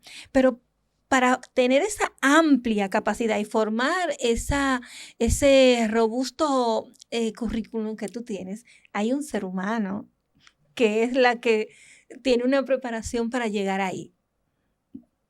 ¿de dónde sale irte a la comunicación? Una mujer como que tu papá era como del área diplomática, tu abuelo, ¿verdad? Mi abuelo, sí. Y tu hermano también ha tenido algo que Enrique ver. Es abogado, sí. Y bueno, el cónsul honorario de Jamaica. Sí. Pero mi abuelo fue un diplomático, abogado y diplomático de carrera, fue ministro de Educación, fue ministro de Relaciones Exteriores, fue embajador. ¿Y en qué gobierno fue eso? En la época de Trujillo. Fue embajador en la ONU, en Alemania, o sea, era un políglota, hablaba 8 idiomas y 1 o 2 dialectos, o sea, era un hombre, un intelectual muy preparado, un pianista, compositor de música clásica. Y mi papá era un amante de la música también, era una persona que comunicaba, dedicada al sector turismo e inmobiliario turístico por muchos años, o sea, fue presidente de Azonadores, presidente de Adopretur, presidente de Adonpretur. O sea, que todo eso viene de ahí. Tú eres como un resumen. Mi mamá dice que yo comencé a hablar rápido y que después que comencé a hablar no me callé. No me callé, pero cuando me tocaba decidir qué yo quería hacer en la universidad, yo tenía una disyuntiva entre estudiar hotelería o estudiar publicidad, porque era en ese momento la única carrera que me ofrecía la parte de comunicación. Y yo no sabía qué hacer y mi papá me sentó, yo le dije a mi papá, ay, tengo esto, y mi papá me dijo, ok, ven, siéntate aquí. Entonces me dijo, los pros y los contras de ambas. Me dijo, en esto, y en esto, usted decide lo que usted quiere hacer. Entonces, al final, decidí estudiar publicidad y medios de comunicación en la Universidad APEC, porque el último año era el año de producción de televisión. Entonces, Germana Quintana, por ejemplo, fue profesora mía, y ahí nos dieron producción de televisión, escenografía, elaboración de guiones, y esa era la parte que a mí me gustaba. Y estando en la universidad, pues es que consigo entrar a Raintel. En Raintel, yo participé en el concurso de Miss República Dominicana en el año 1985, que fue el primer año que el señor Leonel Almonte adquirió la franquicia. Entonces, luego de varios meses de concluir el concurso, me ofrecen trabajo y que yo decidiera qué yo quería hacer, si irme al Departamento de Relaciones Públicas en el Grupo Universal o en cualquiera de las empresas. Yo lo que quería era hacer televisión y de hecho, un profesor de fotografía, apellido García en la universidad, yo le dije, profe, tengo esta oportunidad y él me dijo, ¿qué tú quieres hacer? Yo le dije, trabajar en televisión. Y me dijo, pues entra al canal, no lo pienses 2 veces, entra al canal y no importa, desde que ya tú estés adentro, ya eso es tuyo y tú arrancas a buscártela, como decía en buen dominicano. Entonces yo dije que yo no quería ningún área de relaciones públicas, sino en el canal, y ahí fue que empezó entonces mi carrera. Yo vine a salir en la televisión al año y pico de yo estar trabajando en Raintel. Todo este tiempo fue en producción tras como bastidores. Suele pasar, porque la televisión, igual que los médicos, hay que hacer una pasantía. Mira, ahora. Y es que ni siquiera tanto por eso, sino que en ese momento no había tanta apertura. O sea, la televisión estaba en manos de una generación de edad. O sea, tú tenías, por ejemplo, a un Jackie Núñez, tú tenías a don Eli Pérez, este señor Arredondo, que estaba en Colorvisión, la misma doña Milady de Cabral. Y al final, fíjate cómo fue doña Milady que reclutó a estas mujeres, estas jóvenes, que les vio, con ese ojo clínico, les vio ese talento, esa oportunidad de poderse desarrollar y nos reclutó y le fue dando la oportunidad. Entonces, por eso yo te decía, yo entré a Raintel y a mí no me asignaron a un departamento. Por default yo caí en Buenos Días porque yo iba por la mañana y ese era el programa que estaba de tempranito. Y yo por default, y me recibieron con los brazos abiertos. Doña Milady conocía a mi papá, conocía a mi mamá, de San Francisco de Macorís a mi mamá. O sea que había una relación de que se conocían, pero no por eso a mí me dieron la oportunidad de una vez para salir a televisión. O sea, cuando yo comencé, yo dije, bueno, yo estoy aquí, como me dijo el profesor, ya tú estás dentro. Vamos arriba. Entonces, tú eres que tiene la responsabilidad y yo entonces comencé ahí a aprender de todo y a ir más allá. O sea, yo ayudaba en todo. Sí, en todo yo ayudaba. Hay una persona que por lo que he visto, fue clave para eso. Y yo quiero saber, porque en ese momento yo no estaba en tu vida, si él pudo disfrutar de verte en televisión, de ver tu imagen y qué significó para ti tu papá. Uy, sí, mi papá sí disfrutó y se lo gozó. Y antes de que ya yo trabajando en Raintel, doña Milady me hizo la historia. Él se encontró en una actividad y le dijo, ¿y cuándo tú le vas a dar la oportunidad a la turca? Él te decía turca. ¿Cómo tú le vas a dar la oportunidad? Y bueno, cuando sucedió la oportunidad, yo la aproveché. Yo siempre estaba lista para esa oportunidad. Uno tiene que prepararse. Y aunque tú hiciste mucho más. Pero sí, mi papá lo disfrutó. Mi papá disfrutó esos primeros años, sin duda alguna. Y de hecho, hasta me tocó entrevistar en varias oportunidades a mi papá. ¿Y cómo fue eso? Súper interesante. O sea, siendo el presidente de Azonadores y ocupando roles muy importantes, lo entrevisté como en 2 o 3 veces. Y siempre con tanto la formalidad de él como la mía, para lo que estábamos haciendo ambos en ese momento. ¿Cómo marcó la televisión matutina a Zaraida? Porque después tu programa, con el tiempo, te quedaste siendo una figura de la televisión matutina en República Dominicana con Atrévete, creo que era. Mira, la verdad que fue un aprendizaje. Con doña Milady eso fue una escuela, sin duda alguna. Y doña Milady nos dejaba hacer y nos daba oportunidad para todo. Y sobre todo nos dejaba ser y hacer. Y eso es sumamente importante para tú desarrollarte e ir buscando tu esencia. Y ahí yo hice de todo. O sea, Raintel fue literalmente mi escuela donde yo estuve como 6 o 7 años. Ahí yo fui reportera, fui corresponsal internacional, locutora de noticias. Estuve en programas matutinos, o sea, de entrevistas. ¿Te acuerdas del programa Notiarte con Juan T.H. y Cristian Jiménez y Severo Rivera, que fue el primer noticiario de arte? Estuve en transmisiones especiales, como las transmisiones de los concursos, donde yo hacía entrevistas en los camerinos, o sea, muchas cosas, los famosos desayunos de doña Milady con toda la clase política y empresarial del país, que hacíamos transmisiones, y esa fue mi escuela. Ya de ahí pasé entonces a trabajar con Roberto Salcedo, después estuve también con César Medina por la mañana en los matutinos. Por eso yo creo que la escuela de Buenos Días fue muy interesante, porque te permite tener como esa visión 360 y el uno haberse podido desarrollar en todos los órdenes. De manera que cuando ya yo, por ejemplo, cuando me tocó estar en Hoy Mismo, cubriendo unas vacaciones, ya era un reto, uno tenía que prepararse todos los días porque ya también es otro tipo de audiencia, pero ya uno sabía cómo hacerlo, es simplemente hacer el homework, ¿no? Hacer la tarea. Pero si no vamos a decir que te identificó la mañana. Sí, yo creo que la mañana fue tu... Esos 7 años en Raintel, eso fue aprendizaje, trayectoria y desarrollo completamente en todos los órdenes. Después yo tuve, por ejemplo, también mi programa tuve Atrévete, como tú decías, por la mañana, era una revista de variedades, 4 años duramos Gianni Paulino y yo, con un fuerte impacto en esa audiencia de por la mañana. Y luego tuve mi programa de entrevistas en la noche, un horario prime time, la noche con Zaraida, donde ahí eso me encanta, o sea, hacer entrevistas y sacar también desde la parte de actualidad hasta la parte humana de tu entrevistado, donde yo te podía entrevistar desde un Oscar Arias, expresidente y premio Nobel, un presidente, un funcionario, un empresario, un artista, o sea, esa parte también súper interesante. ¿Y cuándo tú te casaste? ¿En qué año fue que hubo tiempo para casarse? Yo me casé, yo tengo de casada, yo perdí la cuenta ya. Yo tengo de casada, creo que son 28 que cumplo ¿En ahora. serio? ¿A quién le voy a dar el trofeo? ¿A ti o al doctor? A mí. Los amigos de Luis dicen que van a poner yo digo, tienen que poner una estatua en el medio del parque. Yo me enteré que cuando nosotros cumplimos 25 años, dije que ellos se iban a reunir, los amigos más cercanos, y me iban a regalar. Ay, doctor. Y me iban a regalar.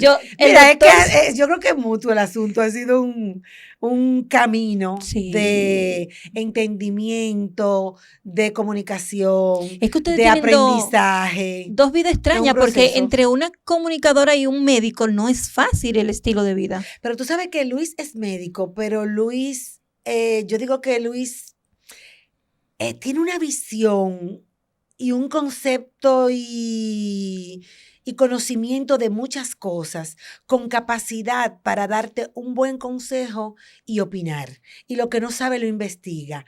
Entonces, es una persona muy visionaria, que siempre ve más allá y me enseñó a uno ir siempre un paso más adelante y tú visualizar qué puede pasar a futuro con X o con Y. Y ha sido clave en mi desarrollo profesional, sin duda alguna. ¿Y qué Porque una persona que me impulsó a hacer esa maestría me dijo, no, es que no importa que estemos casados y que sea sábado y que sea el día entero. Sobre todo que Luis José y Jamie, que son sus hijos de su primer matrimonio, los fines de semana era que iban a mi casa. Me decían, no. Y a las 2:30 de la tarde o 3 de la tarde iban los tres a buscarme a la universidad y esperaban a que yo saliera para comer todos juntos. Entonces había un sacrificio que de ellos para contribuir apoyarte a esa formación profesional, ya yo siendo adulta y casada, igual que fue de lo que me impulsó a poner Marcatel.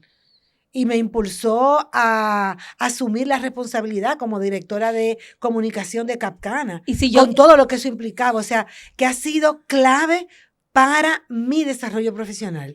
Nunca me ha cohibido. Y qué bueno escucharte desde el punto de vista profesional. Ahora cuéntame del punto de vista emocional. No, y ven a decirte, desde personal el punto y de vista emocional. Personal, ha sido un proceso de crecimiento, porque también ha sido una persona que es una persona que con sus consejos y su apoyo, mira, hasta me enseñó a que el otro no me cogiera de pendeja.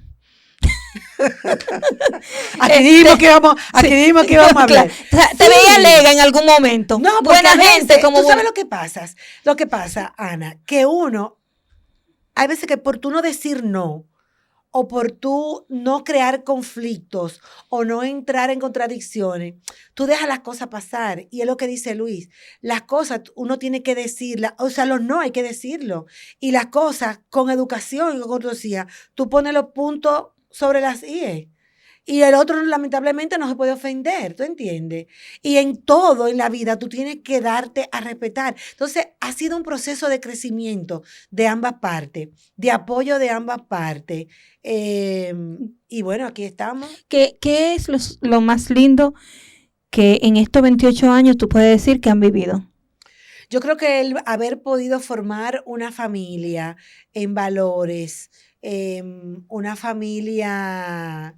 No somos padres perfectos, ninguno, no somos un hogar perfecto, porque yo creo que no hay hogares perfectos, pero sí con la apertura para uno sentarse a conversar, a escuchar, no importa qué tan duro o qué tan suave sea la conversación, no importa que sea de los hijos hacia nosotros como padres o de nosotros como padres hacia los hijos, pero sobre todo de tratar de darle a nuestros hijos lo que necesitan, que es tratar de que sean felices, de darle una formación en valores y dársela con amor y ser unos padres presentes. Sin embargo, ser unos padres presentes y que dentro de la casa se sientan que están en un hogar seguro y que ese es su templo. Sin embargo, tú fuiste madre sin ser madre, porque te tocó criar sus hijos. Lo que vinieron en el contrato. Los dos muchachitos. No, pero en buena ley. Sí, porque el que se casa tiene que cargar con su motete, ¿verdad? Claro. ¿Qué fue para ti ser la madre de sus hijos, de su primer matrimonio, que no todo el mundo está preparado para asumir ese rol? Mira, a mí me da mucha pena decir que no todas las mujeres están preparadas o no les interesa o tienen un tipo de reacción emocional contraria a eso. Y todo depende cómo emocionalmente tú estés y cómo te hayan criado también. Entonces, Luis José y Jamie son dos adultos ya que me han dado nietos, pero eran en ese momento dos niños ejemplares, dos niños muy buenos. Y aquí la clave estuvo en que su papá siempre respetó la figura de Zaraida, la presencia de Zaraida. O sea, a Zaraida en esta casa, lo que diga Zaraida, eso es. Lo que haga Zaraida, eso es. A mí no me vengan a preguntar. Si ella lo puso de castigo, cojan su castigo. Pero ¿por qué viene eso? Porque él sabe quién es Zaraida. O sea, él sabe que que yo voy a tratar a sus hijos bien, que lo trato No, bien, él que voy a sabe. querer lo mejor para ellos y para nosotros Él como supo, familia. él estaba Y que consciente de lo que eligió. sí, y que yo los asumí como hijos míos. Lo único que yo no hice fue parirlos. Bueno, yo soy amiga. Tenían su habitación, tenían su ropa, los sacábamos. O sea, yo me iba de viaje, yo todavía no tenía a Laura, y yo me iba de viaje y yo traía cosas para los niños. O sea, eran mis hijos y así lo asumí. Y al día de hoy, yo tengo 3 hijos y mis nietos, yo tengo 2 nietas y 2 varones en camino. Señores, hay y café. son de Luis José y Jamie. Esto va para largo. Busquen el café y el agua. Hay café que nosotros no nos podemos beber porque No. ella tiene que irse a cuidar a uno de los nietos. Le toca, esta semana me toca, y yo, pero Sara, no, ponlo para tal seco. Bueno, gracias a Dios Luis José vino a vivir para acá, entonces tengo una nieta ya, más cerca. Ya hay una más cerca. Exactamente, tengo una nieta más cerca, pero sí, han salido, o sea, son adultos que han formado su hogar, y Laura ya para 19 años. No lo diga, también. que Laura sí es verdad que yo la vi. Ay, yo veo a Laura grande y me da cosa. Pero antes de Laura hay un proceso doloroso, situaciones difíciles que a veces nos toca enfrentar como padres. Verte hablar de Luis José y de Jamie. Siempre Laura. Y Laura después, pero verte hablar de ello primero cuando nos tocaba. Yo decía y valoraba el ser humano en que te habías convertido con esos niños que parecían tuyos. Pero cuando Dios te dio la oportunidad de... Físicamente parecen a mí. Sí, más que a su papá. El varón se parece al papá, pero ella es hija tuya. Y Laura. Laura subió una foto hace poco de ella bebé y le dije cuando era hija de tu madre. Le escribí cuando era hija de tu madre. Pero una de las cosas que no tiene palabras y que yo sé que para mí va a ser difícil tocar este tema, sobre todo porque te he puesto una responsabilidad en mi vida que no es fácil, en un proceso muy parecido. Una de las cosas que todavía no hay un nombre es cuando perdemos a nuestros hijos. Y a ti te tocó una experiencia el triple de lo que nos ha tocado vivir a otras mujeres. Y aunque aquí no vinimos a hablar de cosas tristes, sí es bueno tocar esos puntos porque nosotros no sabemos a quiénes podemos ayudar a sanar, a superar situaciones y a seguir hacia adelante. Dios te dio la oportunidad de tener trillizos. Así es. Pero Dios también decidió que esos trillizos fueran ángeles. ¿Cómo hoy, a pesar de todo el tiempo que ha pasado y que Él te siguió premiando con... Jamie y Luis José y Laura, ¿cómo ha sido ese proceso para Zaraida todo este tiempo? Mira, esas son pérdidas, como tú dices, cuando uno pierde un hijo, generacionalmente como que no aplica, no debería ser al revés y no hay un nombre al respecto. Fue un proceso muy difícil, sobre todo porque era un embarazo muy deseado. Yo di a luz prematuramente a los 6 meses y medio, estamos hablando de hace 21 años aproximadamente, sí. 2003 creo que fue, exacto. Y bueno, a los 6 meses y medio di a luz y eran 2 hembras y un varón. La primera hembra falleció a los 2 días, esa fue Sara Victoria, Ivonne Clarice falleció el tercer día, y Sebastián Javier falleció a los 11 días. Lo más fuerte fue cuando falleció el varón, porque, como yo te decía, era un embarazo muy deseado. Y yo, cuando falleció la primera, yo decía, Señor, en tu mano lo dejo, me quedan 2. Y cuando falleció la segunda, yo decía, Señor, en tu mano lo dejo, me queda el varón. Yo te imploro, yo te pido que me deje el varón. Pero cuando murió el varón, eso fue como, se me derrumbó todo. Se me derrumbó todo. Es un dolor que está adentro. Y dependiendo de la situación, aflora, uno se le vuelven a salir las lágrimas y se vuelve a quedar tranquilo porque nunca se va. Es como que te arrancan 3 pedazos del alma, del corazón, que no se quedan esos 3 hoyos ahí, esos 3 huecos ahí. Pero, ¿qué me permitió a mí seguir adelante? Mi fe.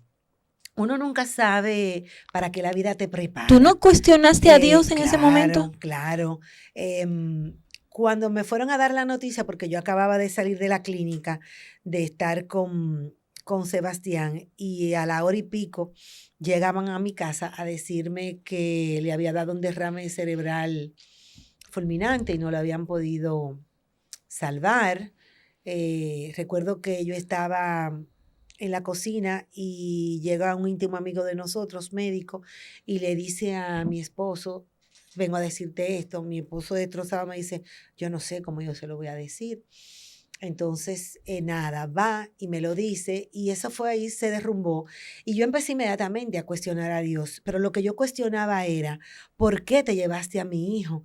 ¿Qué mal tan grande yo he hecho? O sea, ¿a quién yo le he hecho tanto daño que tú te has llevado a mis 3 hijos y no me dejaste al varón?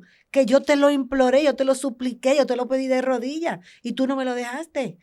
Y yo estaba trancada y a carabina entre lágrimas, en el piso, con aquel dolor, o sea, se te va todo. Se te fue la todo. fe. Pero Dios no abandona a sus hijos. De repente, no me pregunte por qué. Yo hacía unos buenos meses había retomado con un sacerdote, el padre Martín en paz descanse, que había estado presente con nosotros en nuestra infancia y adolescencia porque era del Colegio Loyola. Y hacía unos meses que habíamos retomado el contacto con él. Y ese día, a las 6 de la mañana, habíamos ido a una misa por el alma de las niñas y por la sanación de Sebastián, porque habían nacido muy prematuros y tenían todas esas complicaciones propias. Y yo no sé por qué, entre todo ese cuestionamiento, yo atiné a llamar al padre.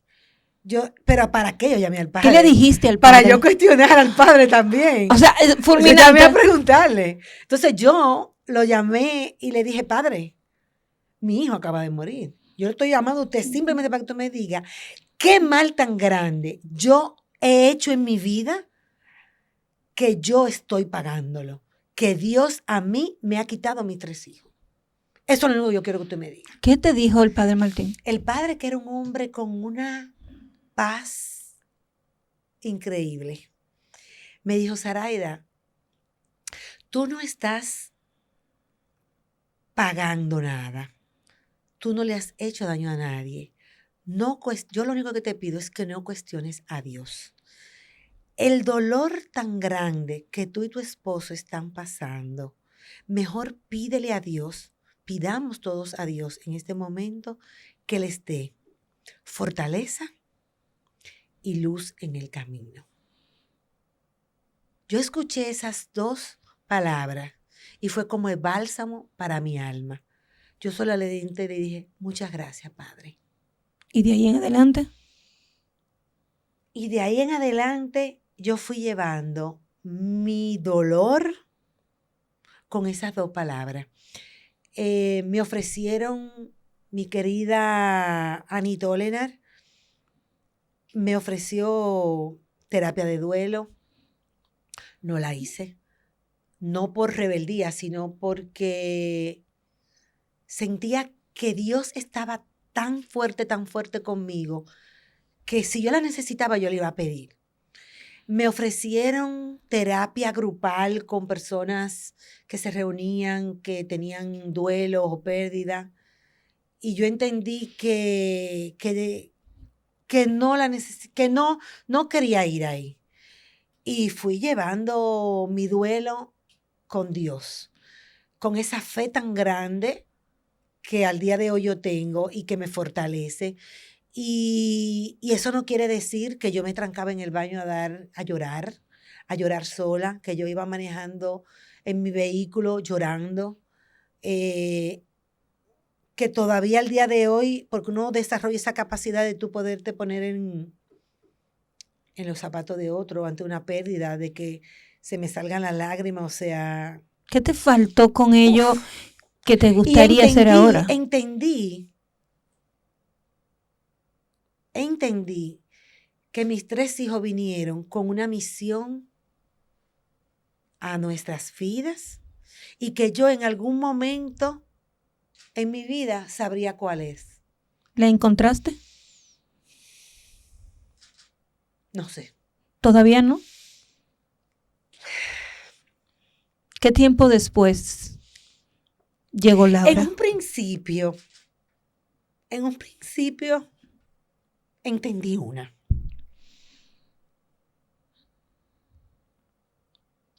Creo que me faltan. ¿Cuál entendiste? Sí, entendí que vinieron para unirnos más a Luis y a mí. Y mira que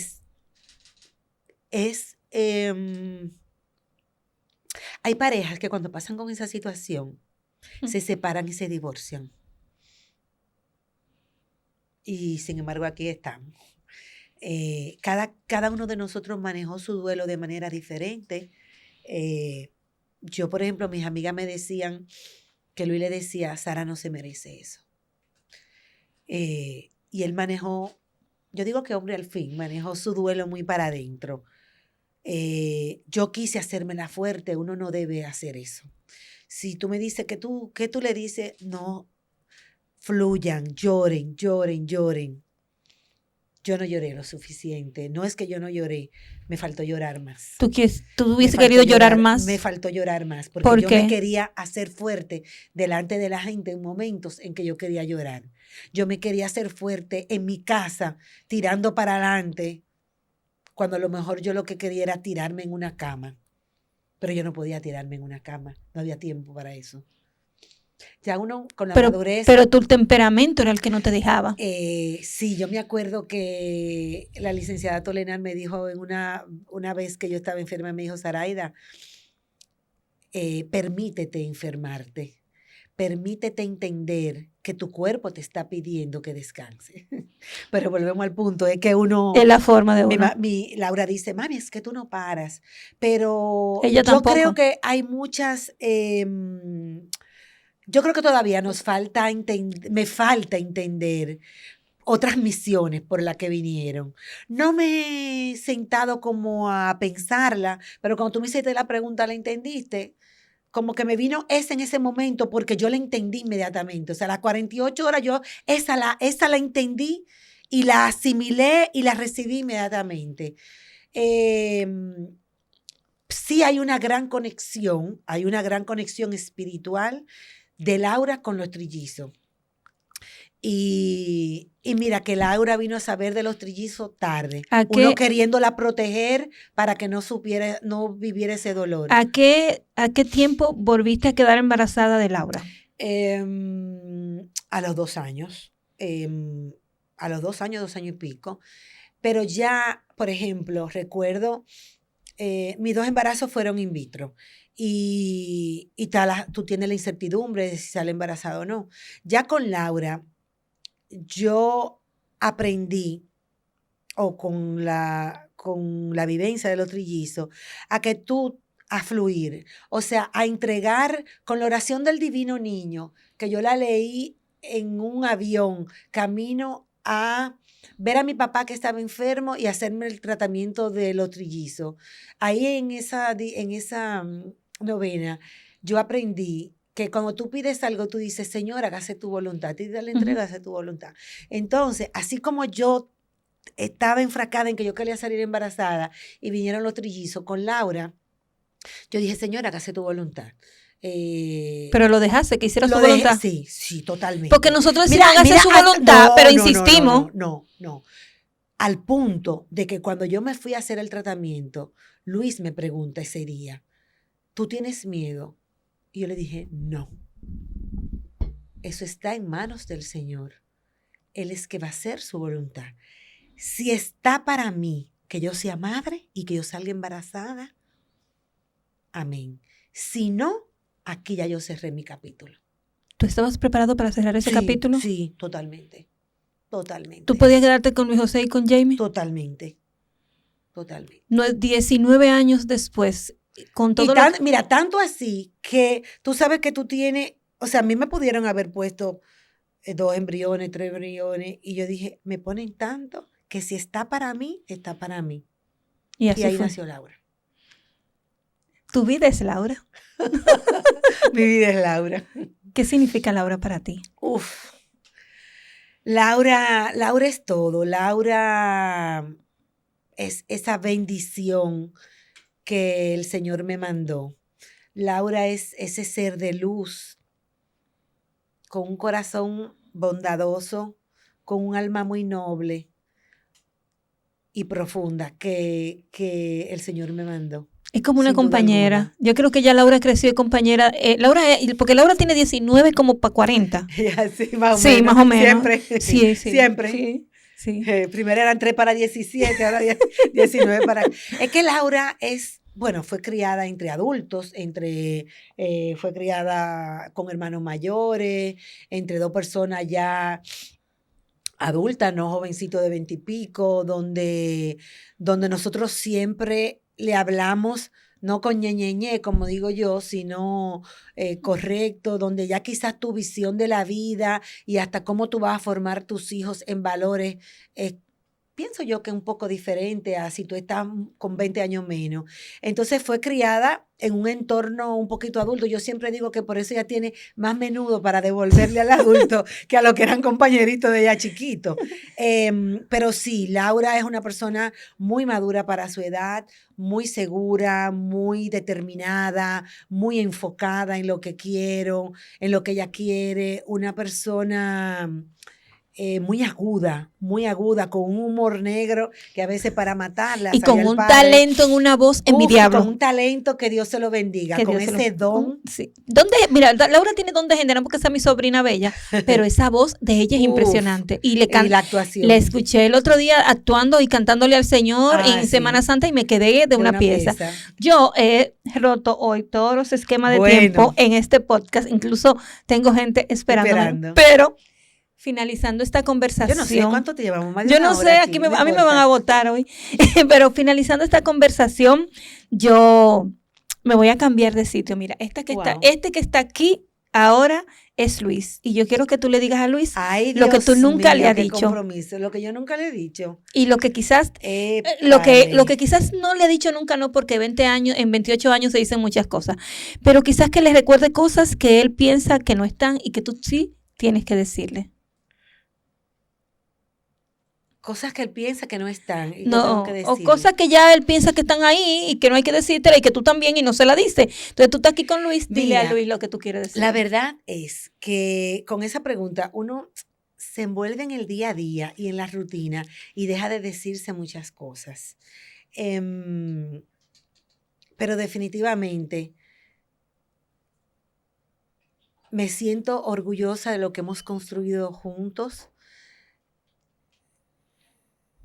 Me siento feliz y orgullosa de que haya sido mi compañero en este viaje, de nuestros hijos, de nuestro hogar, de nuestra familia, de ese soporte que nos hemos dado ambos, de haber estado en las buenas y en las malas y de seguir ahí con el corazón en la mano y con la intención de, como él nos dice, es que nada más nos vamos a quedar tú y yo solos.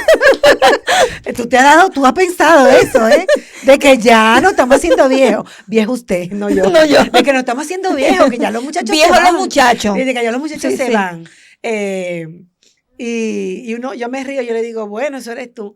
Pero sí ha sido un buen compañero de viaje, con sus altas y sus bajas, o vamos a decir que son con sus momentos felices, con sus momentos más complejos, pero con la intención de llevar el barco, de haber llevado el barco a buen puerto. Y que siga así. Y amén. Este es un programa, amén y amén y amén. Doctor, lo quiero. Este es un programa de madre, es una edición especial y tú tienes un privilegio que pocas mujeres tenemos. Me voy a incluir porque estoy en ese mismo barco que tú estás. Dios te ha dado el privilegio de cuidar niños, criar niños que no son tuyos y que tú has asumido como hijos. Dios te dio la enseñanza de llevarse a los trillizos, pero te dio la bendición de ser madre con Laura.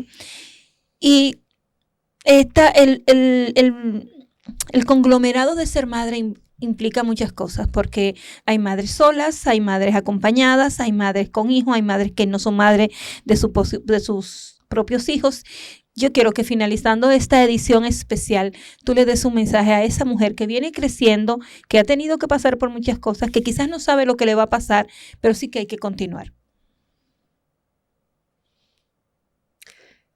Mira, yo creo que lo primero es uno ser uno mismo. Y sobre todo de ser madre, en estos tiempos y siempre ser madre no viene con un manual.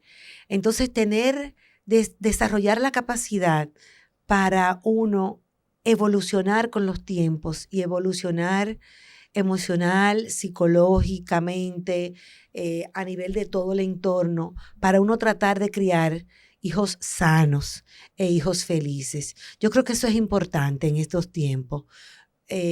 No perder su esencia como persona, como mujer, porque nos volcamos mucho en ser madre y dejamos de ser nosotras y al final somos las grandes sacrificadas porque el último tiempo, el último minuto nos lo dedicamos. Entonces, también tratar de sacar un espacio para nosotros y hacer todo lo posible verdaderamente para uno criar hijos en estos tiempos sanos emocionalmente y psicológicamente. Y eso está en manos de nosotros como madres, en manos de los padres, en manos de los padres.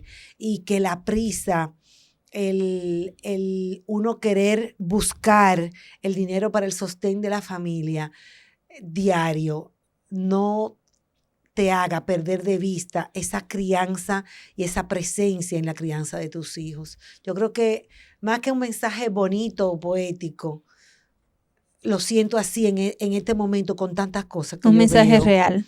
Sí, es un mensaje real con tantas cosas que yo veo, porque hay muchas madres con muchos recursos económicos, sin embargo no son madres presentes, y cuando tú conversas con sus hijos tienen esa ausencia. Entonces no permita que estando tú ahí, sea quizás el otro que se lo diga, sino el tú sentarte y sacar ese tiempo, verdaderamente. Al final eso es lo que llena. Y al final eso es lo que vale. Mana, yo... Aunque se coma solamente un pan y un vasito de leche. Yo advertí que hacer esta entrevista contigo no iba a tener tiempo, pero yo pensaba que era de relajo. Mío, pero y que porque nos dejaron el terreno para nosotras. Te agradezco en el alma esta conversación. Sí. Nos falta una conversación antes de septiembre. Tienes un evento sumamente importante de comunicación junto a nuestra querida Marta Kelly. Entonces ahí vuelven las dos. Ahí retomamos. Claro, y ahí retomamos lo que se nos quedó aquí de comunicación. Bueno, yo feliz. Yo me alegro de este podcast que ya tiene un poco más de un año, de esta conversación, y aquí sí es verdad que se hizo un recorrido. Estoy feliz. Gracias por esta oportunidad y yo a ti. A ustedes muchísimas gracias por el privilegio de su atención en este episodio. Como ustedes saben, desde la plataforma del Nuevo Diario Podcast y en todas las redes sociales. Bye bye.